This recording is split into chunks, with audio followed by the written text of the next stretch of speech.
ఇప్పుడు డ్రగ్ భూతం బాగా వణికిస్తూ ఉంది టాలీవుడ్ని. దీని మీద మీ అభిప్రాయం ఏంటని అడిగితే మీరు కూడా ఏమైనా తీసుకుంటున్నారా ఏంటి కొంప తీసి? నేను చెప్పింది మీ టాలీవుడ్ గురించి. అంటే మీడియా అంటేనే మీరు ఎక్కడ కేసుకో రిపోర్ట్ కాలేదు. మీరు అలా ఎలా ఇస్తారు? మా మీద ఇస్తారు. మీడియాలో ఏది జరిగినా మీరు ఎందుకు చెప్తారు? సోషల్ మీడియాలో ఏది ఆగట్లేదు. ఓకే అండి, ఎక్కువగా అంటే ఎంత శాతం అనుకుంటున్నారు మీరు? ఎంతో శాతం అంటే ఇప్పుడు మీరు ఆలోచించండి. ఇప్పుడు ఒక రోగికి ఒక రోగం వచ్చింది, దొరికితే దొంగ లేకపోతే దొరే కదా. డెఫినెట్ గా నేను కాదనట్లేదు. ఇండస్ట్రీనే ఎందుకు టార్గెట్ చేస్తారు? ఇందాక కూడా ఆడవాళ్ళ విషయం ఇండస్ట్రీలో అంటున్నారు. జరిగేదంతా ఇండస్ట్రీలో జరుగుతుందండి, బయట ప్రపంచంలో జరగట్లేదా? ఇప్పుడు అంటే మీరు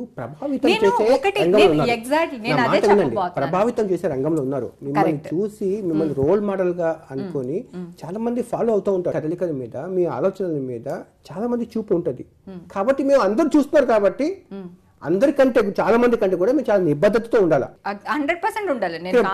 మీ రంగంలో నేను బరి తెగింపుకుంటాను, నా యొక్క వ్యక్తిగత జీవితం నేను ఎలా ఇష్టం వచ్చినట్టు ఉంటానని చూకుంటే కుదరదు. అవును, కుదరదగానికే కదండి మమ్మల్ని అందరినీ మీరు ఆడేసుకుంటున్నారు, అటు మీడియా ఇటు సోషల్ మీడియా కూడా. ఒకటి చెప్తున్నాను వినండి. నా ప్రశ్న పూర్తి కాలేదు. చెప్పండి. ఇప్పుడు నోటీసులు వచ్చాయి, మీరేమంటారు? అంటే వాళ్ళ నోట్లో ఏలు పెట్టినా కూడా కొరకలేరు వాళ్ళు అని అంటారా? అయిపోయిందా మీ క్వశ్చన్? అయిపోయిందా? చెప్పండి. ఇప్పుడు నేను ఆన్సర్ చెప్పొచ్చు కదండి. సో నేను అనేది ఏంటంటే, ఇప్పుడు ఈ డ్రగ్స్ కేసులో దొరికిన వాళ్ళందరూ మంచి వాళ్ళు డ్రగ్స్ తీసుకోలేదు అనే మాట నేను మాట్లాడలేదు. తప్పు ఎక్కడ చేసినా తప్పే. నోటీస్ వచ్చేంత మాత్రాన వాళ్ళు డ్రగ్స్ తీసుకున్నట్టు కాదు, అసలు నేరం రుజువైనట్టు కానే కాదు.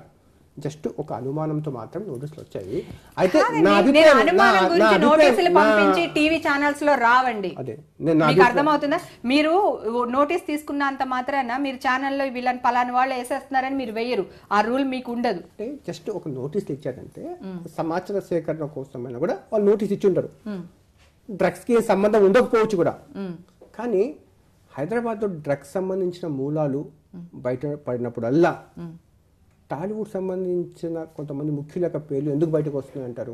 మనుషులు అన్న తర్వాత తప్పు చేయకుండా ఉంటారా అండి?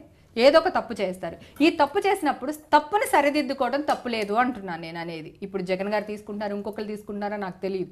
అది కేసు అయ్యిందా లేదా, రేపు వస్తారా రాదా నాకు సంబంధం లేదు. నేను చెప్పేది ఏంటంటే, డ్రగ్ మాఫియా అనేది చాలా డేంజరస్. ఒక హ్యూమన్ బాంబు కంటే కూడా డేంజరస్. ఎందుకంటే వాడి దగ్గర బెల్ట్ బాంబు ఉంది, ఒక ఏరియా మాత్రమే చచ్చిపోతారు. ఈ డ్రగ్ మాఫియా వల్ల మొత్తం వరల్డ్ అంతా కొలాప్స్ అయిపోయే ప్రమాదం ఉంది మనకి. సో దీని గురించి జాగ్రత్తలు తీసుకోవాలి. 100% మా టాలీవుడ్లో ఎవరైనా తప్పు చేసి ఉంటే ఆ తప్పుని సరిదిద్దుకో